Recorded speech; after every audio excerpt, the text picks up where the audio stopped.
General Weygand has called the Battle of France is over. The Battle of Britain is about to begin.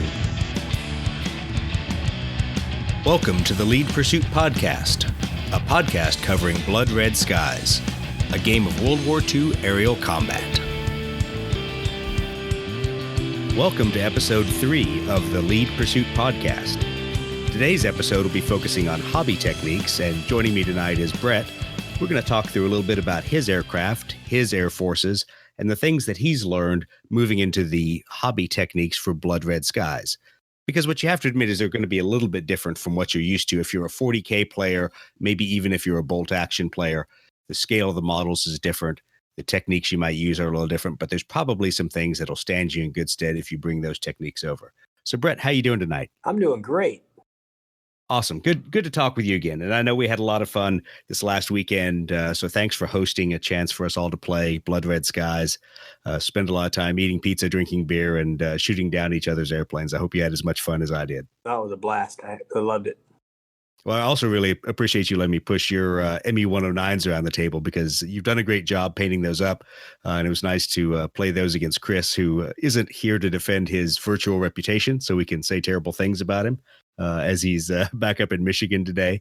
But those were just really, really nice miniatures. And I thought we'd talk for a little while tonight about the things that you had learned, what techniques you really had to rely on, what techniques you had to learn from scratch, and maybe some things that you really figured you didn't want to do. But I also wanted to concentrate on the fact that since you, like I, were coming from 40K and Horus Heresy, what were some of the things moving from that scale and those kind of painting techniques into Blood Red Skies? What was the first shock to you there? Well, the biggest difference, I think, at the smaller scale, the need for, a lot of line highlighting and that kind of thing, I think is not as great. I think you can get away with a lot less than maybe what we were typically doing with shading and pre-shading and zenithal highlighting and line highlighting. I mean, all those things, I haven't really done any of that on the aircraft I've painted so far. Absolutely. And I think the thing that I'm always quick to invoke is the 3-foot rule. There's a point where if you can't see the detail from 3 feet away while you're playing the game, I'm not really going to put it on there. Right. Yeah. Okay. So were there anything, any big surprises when you kind of walked in from 40K going to the smaller scale? Anything that you put on the first few models and then suddenly realized, I really don't want to use that technique? Anything that was definitely a bad transfer of technique?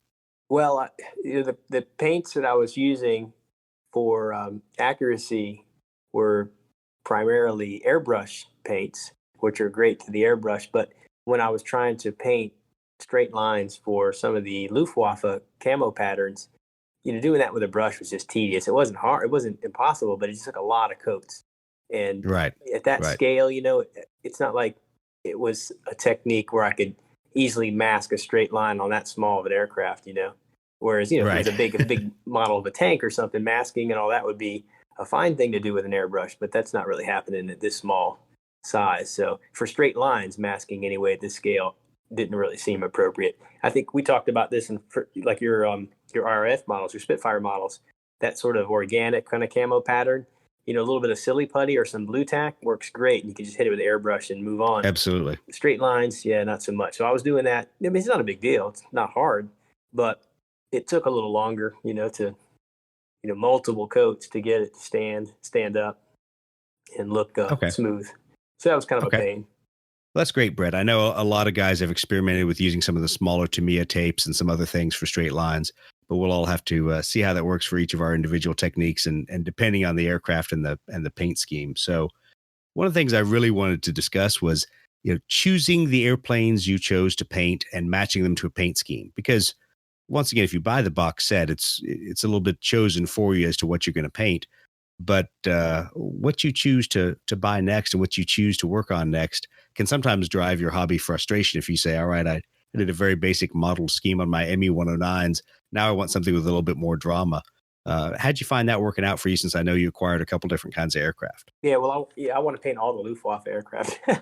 So yeah. I've got some you haven't set the bar very high there. You only have to paint all of them. Yeah, and I'm already imagining painting multiple schemes, for different theaters and stuff and different time frames. But focusing on the, kind of Battle of Britain time frame, 1940, this is kind of one of the biggest things for me, maybe one of the biggest lessons learned. I don't know how it happened, but partway through painting my first batch of ME 109s, or BF 109s, I found that I kind of got lost a little bit on the paint schemes. Then I went back and really I used Pinterest a lot to find a lot of color panels for aircraft for specific squadrons and stuff like that. I think what happened was I started painting aircraft in the way that I kind of imagined they must have looked around that time without any real true knowledge or research. And then I realized I kind of got off a little bit. And when I started seeing color panels, and then I was like, oh, wait, I want to paint this specific squadron. See, I didn't start with a plan on the first batch, those 109s. I didn't start with the idea that I was going to do fifth Stoffel of JG-26. It was after I discovered the decals and all the different squadrons I could do based on decals that are available for that time frame, for that airframe, is when I was like, oh man, I could do this squadron. So I kind of go back and change my scheme a little bit. And so that's my first recommendation is, if you really want to achieve a certain look, I mean, it doesn't matter if you just want to paint something that looks cool, that's great too. But if you want to try for some kind of accuracy, I'd say before you start putting paint on a model, maybe see what's out there in terms of the kind of squadron you want to do. And for me, what I did, I didn't have any great knowledge of all the specific squadrons that existed to where I was like, oh, I definitely want to do this squadron. I first found through some sources, I think primarily Miscellaneous Miniatures, their source for decals. I found all the different squadrons and things that were available for the 109s for that time frame, and then I just picked the one I thought looked the coolest. And then I started doing a bunch of research from that point, like, okay, if I do fifth Stoffel 5JG-26, what do those look like? And with the internet and Pinterest, I can find tons of color panels for those aircraft specifically, and even some of the Osprey books, aces of the 109s from I guess like the 1940 time period. It might be 1939 to 1941 or something. They have color panels for specific aces, and I believe there's even aircraft units of those aircraft. There's lots of different books like that. Anyway, those Osprey books are just such great resources. I think a lot of people would rather just go pull things off the internet for free, but I'll tell you, between looking at the color panels that Osprey has and then reading a little bit of the background to understand why you might want to paint specific aircraft or why you might want specific side numbers, tail letters, etc. I think they're just an awesome resource. And to be honest, buy them on Kindle. They're $9. So if you're really going to invest in trying to make an authentic paint job, it's a great resource. Yeah, that helped me a lot. I ended up going back, kind of changing those 109s just a little bit to get them to where I thought was pretty accurate. And of course, with the decals, I was able to make them look, really like a specific squadron out there. So that was fun. Right. Well, so when you chose to kind of pick your paint schemes and work from there, what did you figure out about assembling your batch of paints? How easy, frustrating, or was it kind of mission creep? Did you suddenly end up buying a lot more paints than you thought you needed? Oh no, it didn't. I bought one box of Vallejo colors for Luftwaffe early war. Vallejo makes these. I can't remember what they're called. Maybe Colors of War or some jazzy name like that. One of the boxes is in my craft room. I should just grab it. But anyway, if you do any kind of internet search, you'll find them surely. But they have the color matched box sets for different time frames for different forces. So it's not aircraft specific. It's for the whole Luftwaffe was the one I got for early war. And so it had all the appropriate colors for all the different aircraft flown generally in that time frame. And it has, in the back of the box, it has a cool little color panel for each of the aircraft suggesting which colors were used. And I just got that for the Luftwaffe, and it had everything I needed. So I didn't have to purchase anything else. I already had a few other little things like some airbrush varnishes, matte varnish and gloss varnish, and, some blues that are appropriate for doing the doing the canopies and stuff from just, painting I've done. Well, so let's talk about those blues, because that's always a point of debate between you and Chris and I, as to what's the appropriate blue that we ought to be putting on there to contrast with our model. What did you end up using? Or you can even say, what did you start with, and then what did you end up using?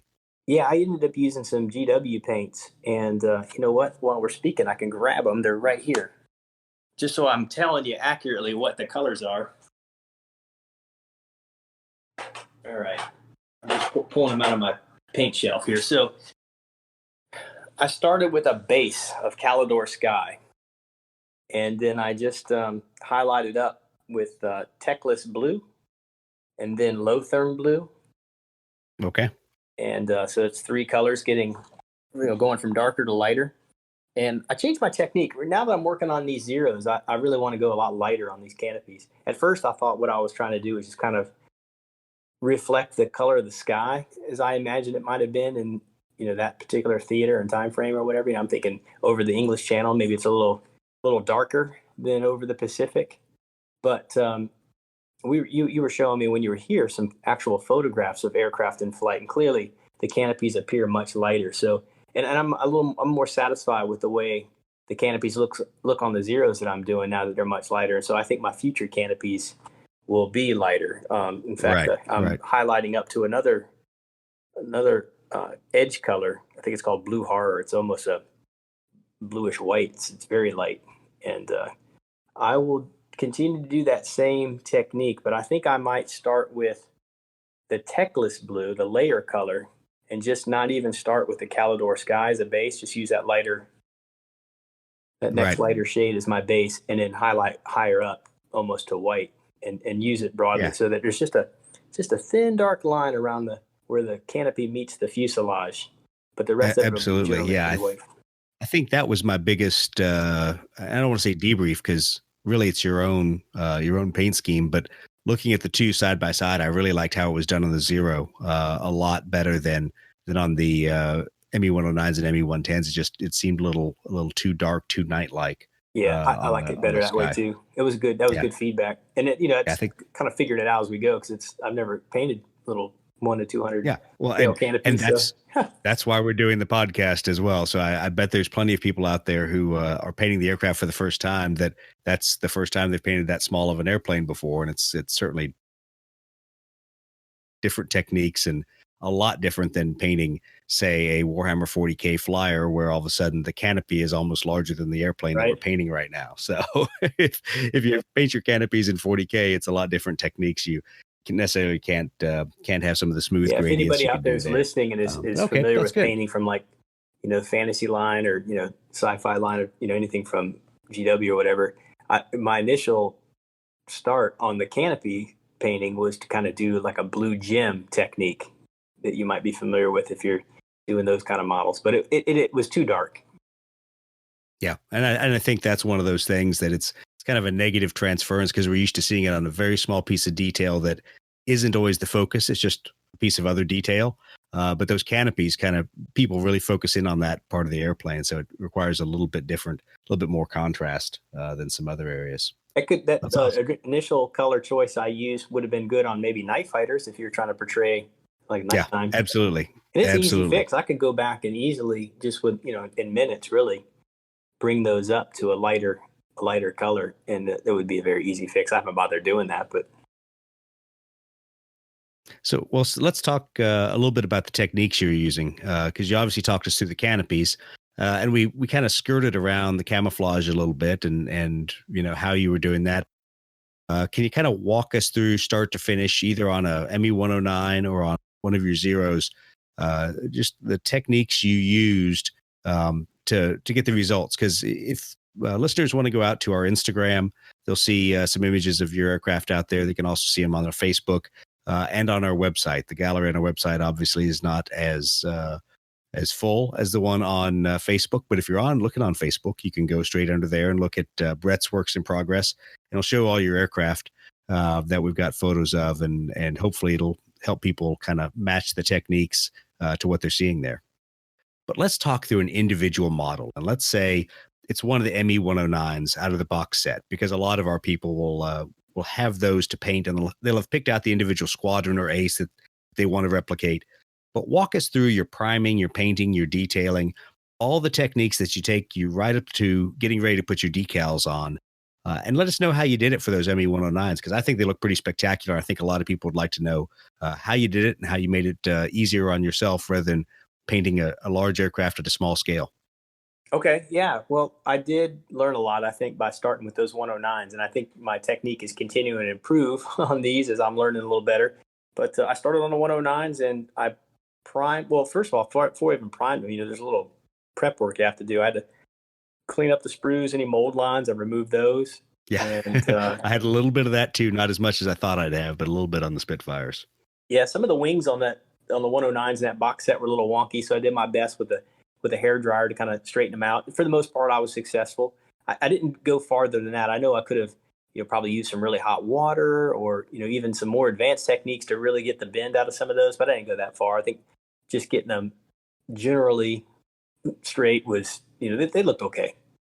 So that was the first step, was just getting the models clean and getting any warped wings kind of straightened out as good as I was willing to. And then I primed them with Vallejo surface primer. The color I used was gray for the 109s. Pretty light. It was probably about the same color as the bare plastic, but I wanted to go light because I was going to airbrush with light blue from the that Vallejo box set. It's the Luftwaffe colors pre-war to 1941. And right. I had a similar choice working with my P-51s because obviously those prime up in gray nicely, and I'm using some lighter colors and obviously some metal.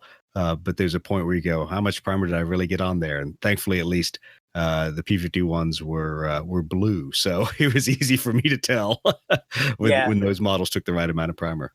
Some of the other models that have a darker base color, I was able to prime with a darker color, and it was a little easier to tell from the bare plastic model. But yeah, so my poor Hurricanes, you can't tell because they're gray and they got primed gray, so they're a little tough. Yeah, but they're in the stripper because it was a bad priming job. But we'll talk about that later.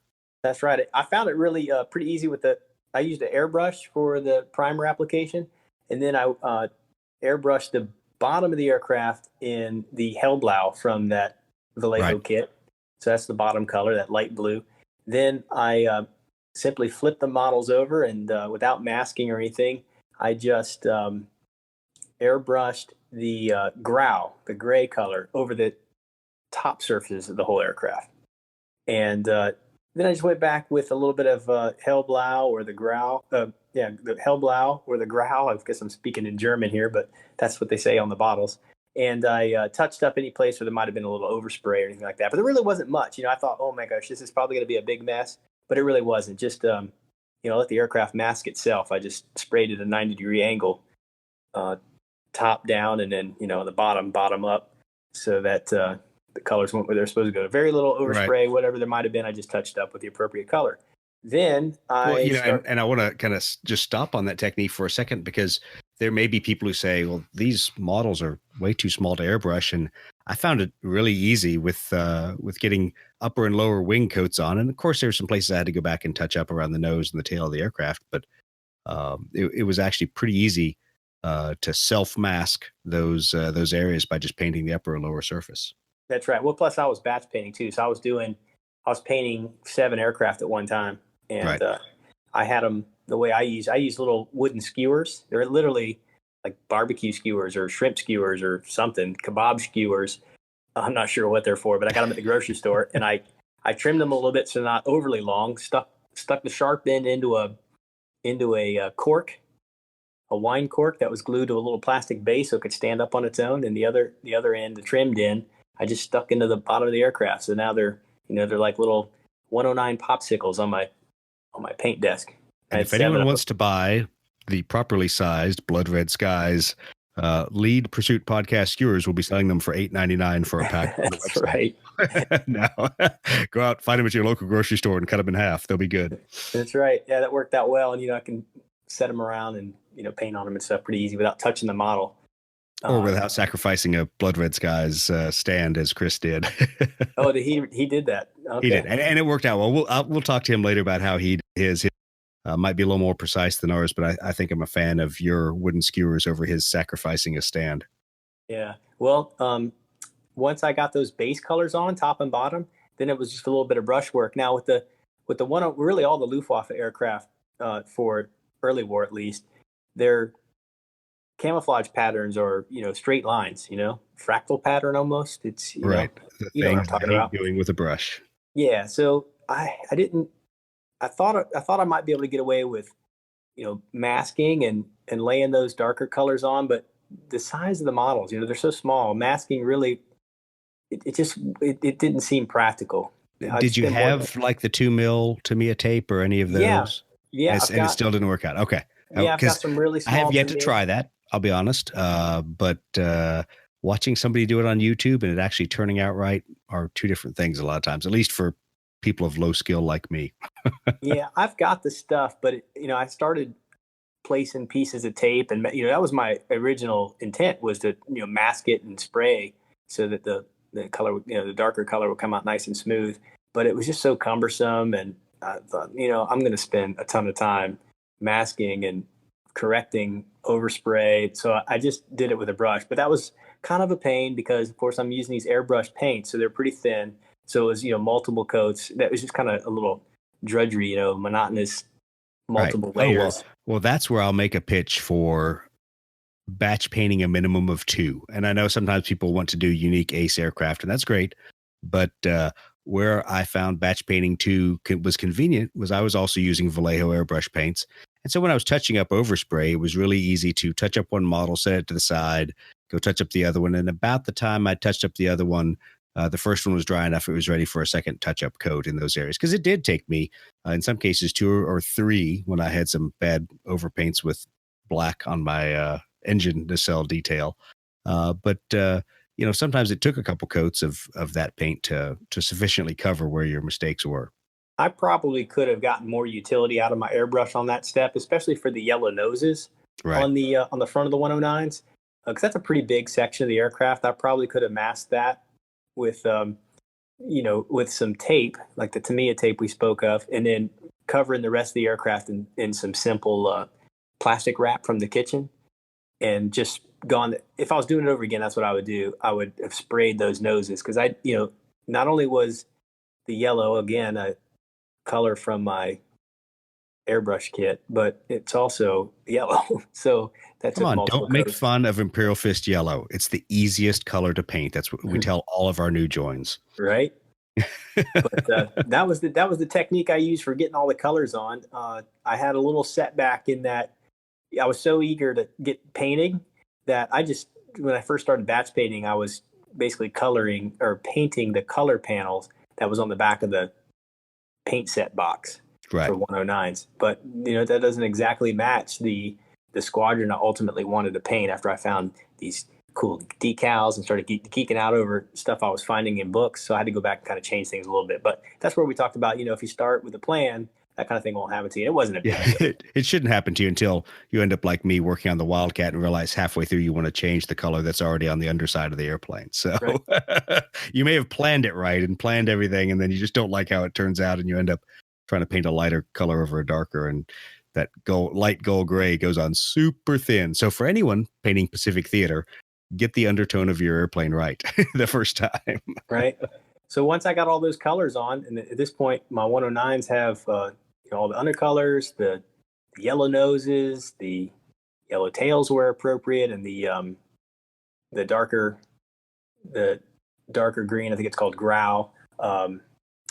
Actually, it's ducal green. The dark green stripes and stuff in the right places. Once I'd done all that, they're pretty much done. It's just time for a little bit of detail work. So I did the canopies. I think we talked about how I did the canopies, and I'm still modifying that. As I do a couple and see how they look, I'm progressively going lighter, and I may even go back and redo the 109s and 110s to get that lighter look. Say it isn't so. Yeah, it might happen.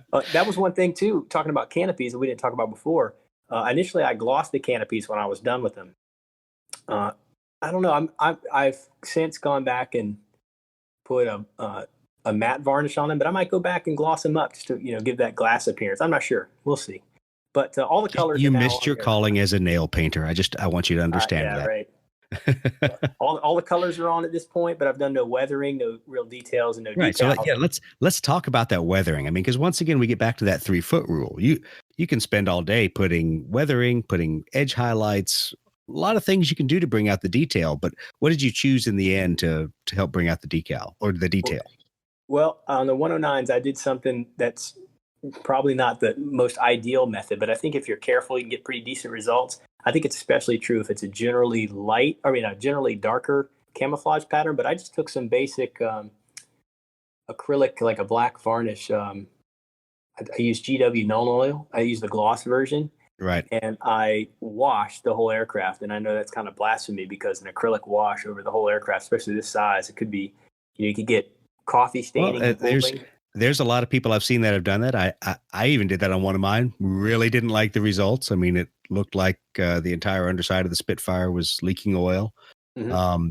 But I also kind of struck a happy medium because when I did my Wildcat, I did a lot more of that wash than I normally would. I didn't try to be super precise with it, knowing that I was going to go back and almost like a 40K miniature, take my various layers and cover up some of that overpaint, but leave some of it because maybe there were some streaks created that I really wanted to work off.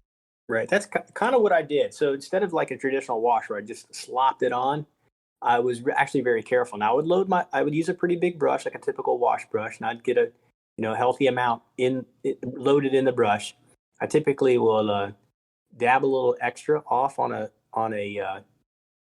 paper towel I have next to me. Right. And then I would brush from nose to tail, and I would move it so that it wasn't pooling. Now right. There's still going to be a little extra, stuff that goes places, but you can move it for a little while before it gets real tacky and starts pulling up. So I was constantly moving it around while it was still flowing. This can be a little easier technique to do if you're doing it this way with thinning it a little bit with a little bit of water or maybe even some medium. Right. It makes it it keeps it wet a little longer so it doesn't dry out. Because once it gets real tacky and you start it's pulling it up, it actually looks worse, right? Right. Yeah. So that it also depends on the model. I'd have to go back and look at the 109s. The nice part of the Wildcat model was most of the detail lines were straight, so it really played well with that technique. Yeah. On the underside of the Spitfire, not so much. I found that Nuln Oil too is not terribly dark. Like I don't ever find it adequate for a panel liner on a GW size model. It's just not dark enough. It seems to me like you put it down and it gets a little lighter as it dries. So not to say that I went super heavy. I certainly was not dipping the model, if you will. It wasn't coated that heavily. Exactly. I was being pretty careful, but I did basically cover the entire model with gloss. So when it's done, the panel lines have, it just, gives a little bit more contrast, and there's a gloss finish to it. A little bit different than my usual technique. I think one thing we want to bring up is, and I know Chris ran into this problem looking at a few of his models, and it's not really a problem, it's just understanding your model, is some models use recessed detail lines and some models use raised detail lines. And so the techniques you're going to use have to be a little bit different to really call out that detail.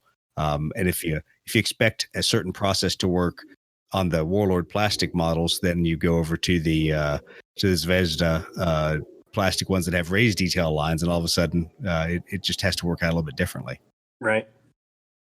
After I did that gloss with Nuln Oil, I got a little bit of black ink and I watered it down just a little bit and used that in places where I really wanted a black line to really stand out. I think there was between the nose and the spinner, there's a little groove that I wanted that to stand out. Nuln Oil wasn't up to that task, but that worked out pretty good. That's pretty much it for the details, and it was on the decals after that. Okay. Awesome. Normally when I do decals, I will do all the painting, and generally do whatever kind of weathering I'm going to do. I didn't really do a lot of weathering specifically, like I didn't do paint chips or anything like that on these aircraft. Didn't do anything of that nature. Just that contrast a little bit with those panel lines, like we talked about. Right. Then I usually spray the whole model with a gloss varnish, and it just helps me with the decals and stuff. On these 109s, I didn't do that.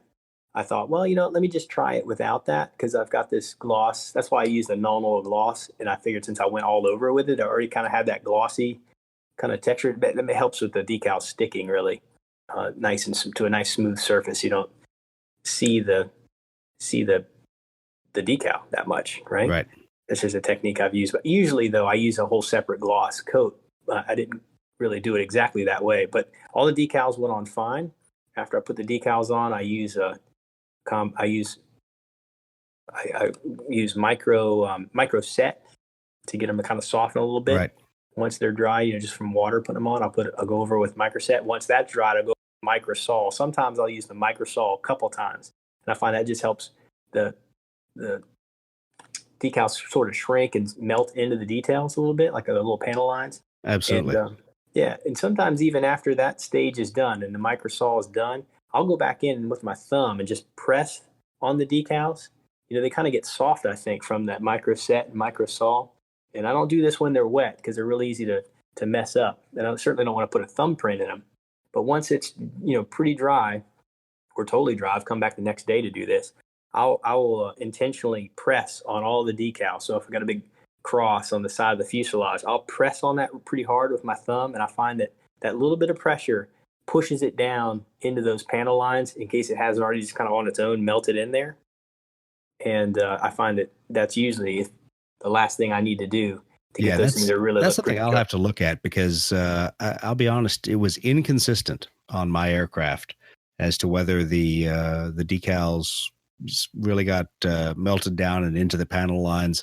And I'm just so used to not putting any pressure on a decal or touching a decal until after I've already put a matte varnish over the top of it. Mm-hmm. So I did not do that. And I may need to go back and look at that because I had a couple decals that did not sit well. Some of them also lifted a little, just a very small amount. I think it's because I did not use the gloss coat. To be quite honest, I looked at them like, it's good enough. These decals will set, and they didn't set perfectly. So just a little more adherence to proper technique on my part would help. I find that sometimes, most often when I'm doing decals, even after I do all this, the gloss varnish, the microset, microsol, pressing on the decals. Once all that stuff's done and everything's good and dry, I'll hit it again with another gloss coat to seal everything in. I find that last gloss coat will keep the edges of the decals looking nice and clear, so you don't get that kind of foggy appearance. And right. Once all that's done, then I go back over, and the final step is the matte coat. Right. I use either Tester's dull coat out of a can, or I'll just use AK Interactive's ultra matte varnish through my airbrush, depending on how big a size. You want to do like 1 or 2 aircraft, I'll just use a spray can, because I can do that pretty easily. But if I'm doing 7 or more models, like these little airplanes, I'll just fire up the airbrush and do them all at once that way. I find that gives me the pretty best results on the decals overall, and they came out pretty good on the 109s. Good. Well, how'd you find the specifically like the AK Interactive varnish going through your airbrush? Does it go through pretty well straight out of the bottle, or did you have to mix it down a little bit to get it to go on evenly? Yeah, I just shake it really well, put an agitator on my bottles, and I just shake it really well before I add it. And then I'll always, no matter what I'm putting through the airbrush, it's true even with the varnishes, I'll put a few drops of airbrush thinner in my paint cup. And then I add the varnish. I do the same process with paint, varnish, whatever. I'll put a few drops of airbrush thinner in the cup. I'll then add my paint or my varnish. Then I use an old crappy brush I keep in my airbrush booth, and I stir everything up in the cup, and then I backfill it. Yep. And I'll spray off to the model, like onto my glove, to make sure everything's looking right, and then I'll spray onto the model. Yeah. But that technique, it flows great. I've never had any problem. It cleans up easy. I mean, it's made for an airbrush, I think. I've brushed with it too, but yeah, it's pretty much right out of the bottle. I just tried the Vallejo Mecha matte airbrush varnish, and it was okay. I just found I had to thin it more than I expected I had to, because I'll be honest, their paints I haven't thinned at all. I have sprayed directly with them, and they've been working great. But I found I had to just work a little bit on that one, and then it went on fine. Well, I wanted to tell you something about the 109s. It's true too of the 110. Something I did differently than I would typically do, and it's something I did differently with my Zeeks. because of the colors, is the way I did my panel lining. So I already described how, basically carefully washed the whole aircraft with Nuln Oil for the 109s. I did something similar with the 110s, although I was a little bit more careful with just the putting it in the panel lines after it already had a gloss coat on it. But I just used Nuln Oil. Well, no, that's not true. I used some Ammo by MiG, I think, panel liner for my 110s. But anyway, on the Zeeks, I used oil-based panel line wash. Right. But that whole aircraft, top and bottom, is one color, right? It's a light color. And I had to experiment a little bit because I was concerned because I didn't want the contrast to be too great. In fact, I think the first color I used was too dark. It just didn't look right. It was overdone. The panel lines were overdone because there's a lot of detail, a lot of deep panel line molds for the Zeeks. But I just kind of stepped down a little bit to a lighter panel line color, but it was an oil-based panel line wash. Now, at this point, the plane is all covered in varnish, so it's got that nice smooth finish. And that capillary action, you just kind of dip a fine brush with some of that oil-based varnish into those panel lines, and it kind of paints itself, if you will. It's not exactly that easy, but it's pretty easy. But then anywhere where maybe it flowed a little over the panel lines onto the actual, wings a little bit, then I just went back with the original color and just touched up. And it gives kind of a neat appearance. If you look really closely at my Zeeks, you'll see that some of the little square panels, like the wing portions, are slightly different color. And I think it gives a little bit of realism that you don't really notice until you get really close to the aircraft, because little pieces and panels are going to get replaced as aircraft maybe take some damage. That's kind of the narrative I'm thinking of. So even though it's the same base color I used, the finish comes out a little bit different because now it's an additional coat on top of what I've already airbrushed. So maybe it looks a little bit darker. It's barely noticeable unless you really scrutinize the aircraft. But little square panels on the aircraft have subtle color variations. And that's just from where I went through and was touching up and then painted that whole square in.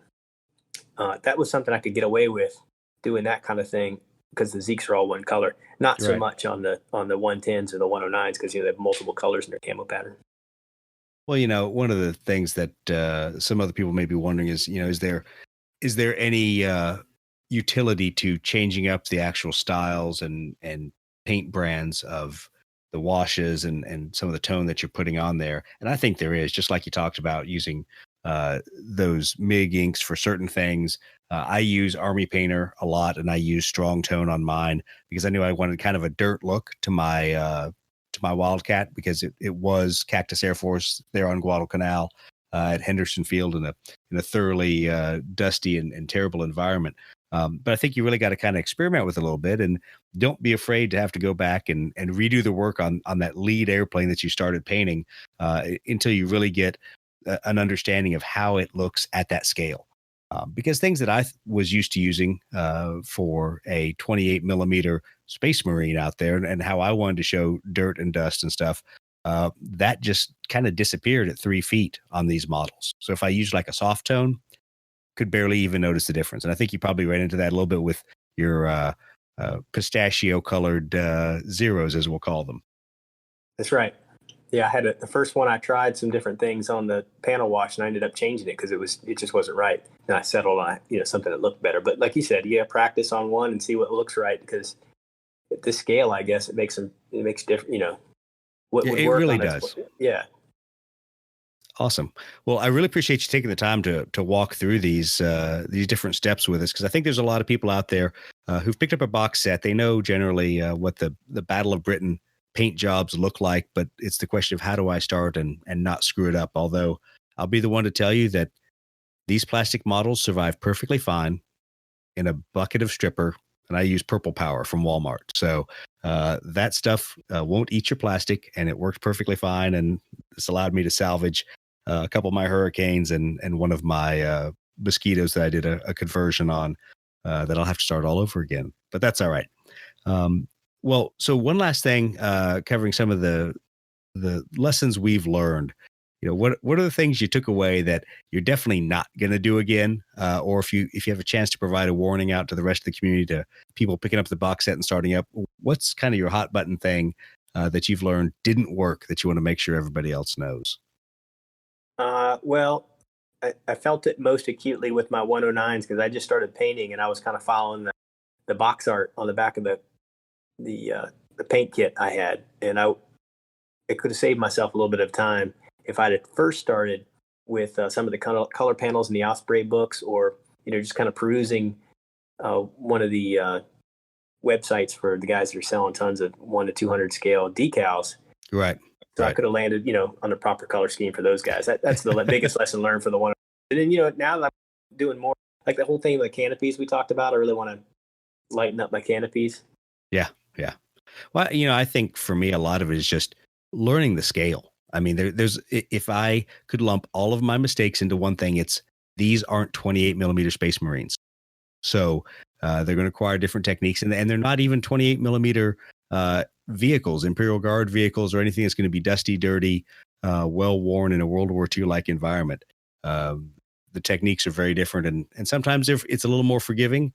Sometimes just with the level of detail on the model, it calls out the contrast when you make a mistake. So, I thought of something when we were talking about decals, right? For Luftwaffe, anyway, there's different size crosses. Right. And it's pretty easy to get mixed up. Like, okay, 2 crosses go on the top, 2 crosses go on the bottom, and a cross each on the side of the fuselage, right? But they're bigger crosses on the bottom. Oh yeah. So be aware of that as you're cutting out your decals. The bigger crosses go on the bottom of the wings. Same issue with roundels. So I'll warn the RAF modelers out there that certain aircraft have different roundels on the top than what you see for the Spitfire. So if you say, I'll just use my standard decals for a recce configured Spitfire, the roundels are different. And also, kind of more importantly, those changed over the years. So if you suddenly find yourself in a pinch with decals, not all the roundels were the same size, same color combinations, et cetera. Now, obviously, we're going to probably spend almost an entire episode talking about decals here soon. There's a lot of places to get them out there. So I kind of still fall under the 3-foot rule that get them as close as you can. We're not building a 1/48th scale or 1/72nd scale model of an airplane, but get them close and get them to where it looks good. But I don't think the community is the kind of people who are going to look at the roundel on the wing of your Spitfires and go, oh no, I'm sorry, that overlaps way too much of the aileron out there. There's no way they would have painted it that big. Yeah, I've got some more thoughts on decals that might help. Maybe we'll save that for a future episode. Absolutely. Well, I appreciate you taking the time to talk tonight. It's always good to catch up again, and hopefully we will be starting to play a few more games, especially as now the pre-order for MiG Alley is out there. I know I'm pretty excited to get some work done on some F-86s, and since you by default have become our North Korean player, I'm sure there's some MiG-15 paint jobs ahead for you. But I think that's going to be interesting, and I look forward to getting a chance to play that hopefully here in about a month or so, and at least tell the listeners out there what our first thoughts are, because it looks like it's going to be pretty different than the rest of the game system. Yeah, it should be fun. Absolutely. Well, awesome. Well, thank you very much, and it's always good to talk to you. We'll talk to you later.